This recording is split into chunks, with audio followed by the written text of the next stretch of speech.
Aizumi and the Garden Spirits, a short fantasy story. The cherry blossom garden smelled heavenly and felt warm and springy under her feet.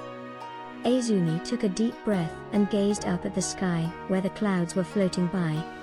Tilting her scarlet umbrella back, and taking in the full exuberance of the sun, she closed her eyes and smiled. The feeling of the breeze brushing past her hair and tickling her skin reminded her of the joys of the moment. Yes, she was home here. The young woman could feel it in every fiber of her being that this was where she belonged, this was her place in the world.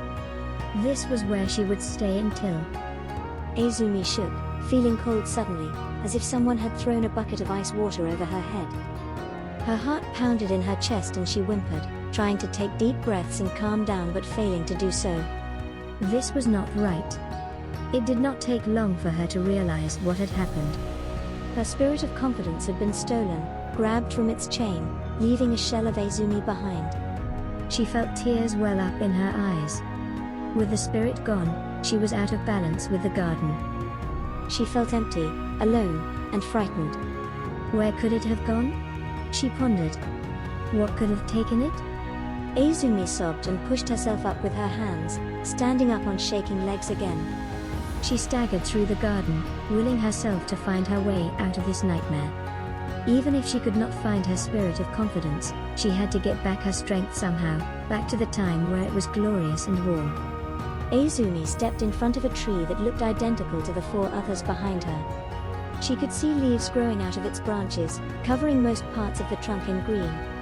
A shadow dancing playfully with the passing sun behind them. Then it hit her.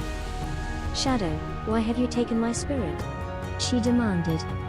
The shadow danced closer until it formed a humanoid shape.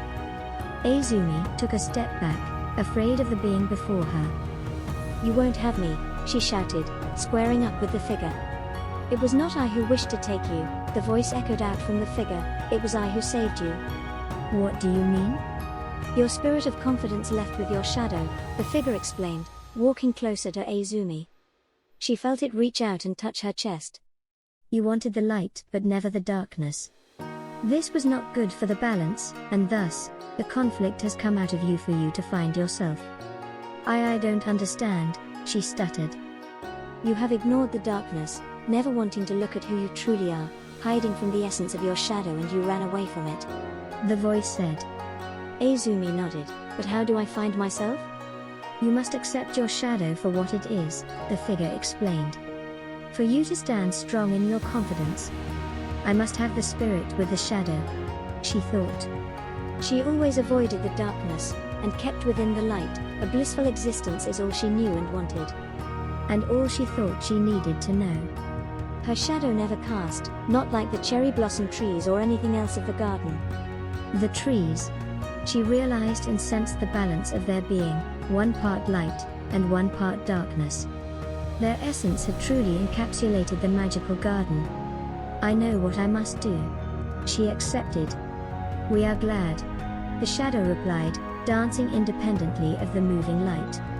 It held Aizumi's hand and merged with her. She felt her spirit of confidence again, and the darkness in harmony with it. She closed her eyes and breathed in all she could of it. She formed a familiar smile as she felt a light entering her soul.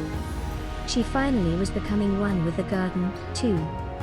This story, Aizumi and the Garden Spirits, serves as a reminder not just about how important our spirits of confidence are, but also how they will always be there for us, even if we cannot accept them at first glance. They come in many forms and help us grow. Let this serve as an inspiration to never give up on yourself or your dreams.